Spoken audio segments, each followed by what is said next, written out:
మీ పిల్లలు weight gain అవ్వాలంటే ఒక్కసారి ఈ ఫుడ్ పెట్టండి. చాలా మంచి రిజల్ట్ అయితే వస్తుంది. నేనైతే మా బాబు కోసం అయితే ప్రిపేర్ చేస్తున్నాను. మా బాబు అయితే ఫుడ్ అసలు ఏం కూడా సరిగ్గా తినట్లేదు. బాగా సన్నగా అయిపోయాడు. సో వాడైతే జీడిపప్పు, బాదం పప్పు పర్లేదు బాగానే తింటాడు.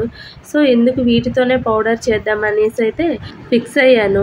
ఎలాగో జీడిపప్పు, బాదం పప్పు హెల్త్కి కూడా మంచిదే కదా, వెయిట్ గెయిన్ కూడా బాగా అవుతారని చెప్పి ఈ రెసిపీ అయితే మీతో కూడా షేర్ చేసుకుంటున్నాను. నచ్చితే మీరు కూడా ఒకసారి ట్రై చేయండి. సో ఫస్ట్ అయితే జీడిపప్పుని, బాదం పప్పుని అయితే ఒక 2-3 టైమ్స్ అయితే మంచిగా వాటర్లో అయితే వాష్ చేసుకోవాలి.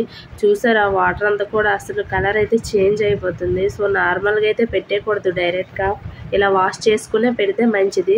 సో మంచిగా వాష్ చేసుకున్న వాటిని అయితే సపరేట్గా అయితే ప్లేట్లలో అయితే తీసుకోవాలి. ఆ వాటర్ అంతా కూడా వడగట్టేయాలి. సో అలా ప్లేట్లలో తీసుకున్న వాటిని అయితే మంచిగా ఎండలో అయితే ఎండపెట్టేయాలి. అవి అయితే మంచిగా డ్రై అవ్వాలి, ఎందుకంటే మనం పౌడర్ చేస్తాం కదా.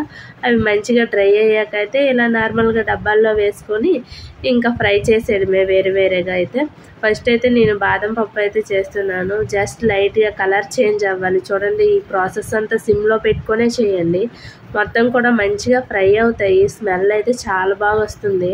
సో ఈ ఫ్రై చేసుకొని అయితే బాదం పప్పుని పక్కన పెట్టుకోవాలి. అలాగే మళ్ళీ జీడిపప్పును కూడా వేసుకోవాలి. జీడిపప్పు కూడా మంచిగా కలర్ చేంజ్ అయ్యేలా ఫ్రై చేసుకోండి. సిమ్లో పెట్టే చేసుకోండి, లేదంటే మొత్తం కూడా మాడిపోతాయి, ఎందుకంటే ఇవి వేగంగా ఫ్రై అయిపోతాయి. సో ఈ ఫ్రై అయిన వాటిని అయితే మిక్సీ జార్లో అయితే వేసుకోవాలి. ఓన్లీ ఇలా పౌడర్ చేస్తే కొంచెం చప్పగా ఉంటుంది కదా, పిల్లలు అంతకు తినడానికి నచ్చరు. సో అందుకే పటిక పంచదార లేకపోతే ఇలా పటిక బిళ్ళలు చిన్నవి ఉంటాయి కదా, అవి వేసుకొని అయితే మిక్సీ పట్టేయండి. సో ఈ పౌడర్ అయితే మరీ అంత మెత్తగా ఏం రాదు, కొంచెం గరుగ్గానే ఉంటుంది. ఇంకేముంది, ఇలా పౌడర్ చేసుకొని అయితే నార్మల్గా కొంచెం ఫ్యాన్ గాలిలో కొంచెం ఆరపెట్టాలి, చిన్న తడిలా ఉంటుంది.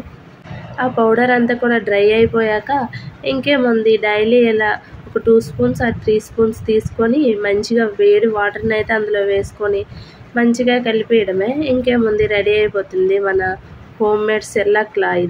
ఇది చాలా బలం పిల్లలకైతే. మా బాబుకైతే చాలా బాగా నచ్చింది, వాడు బాగా తిన్నాడు. కాకపోతే కొంచెం గరుగ్గా ఉంటుంది, పర్లేదు. పిల్లలకైతే ఇది చాలా మంచిది, వెయిట్ గెయిన్ అయితే చాలా బాగా అవుతారు.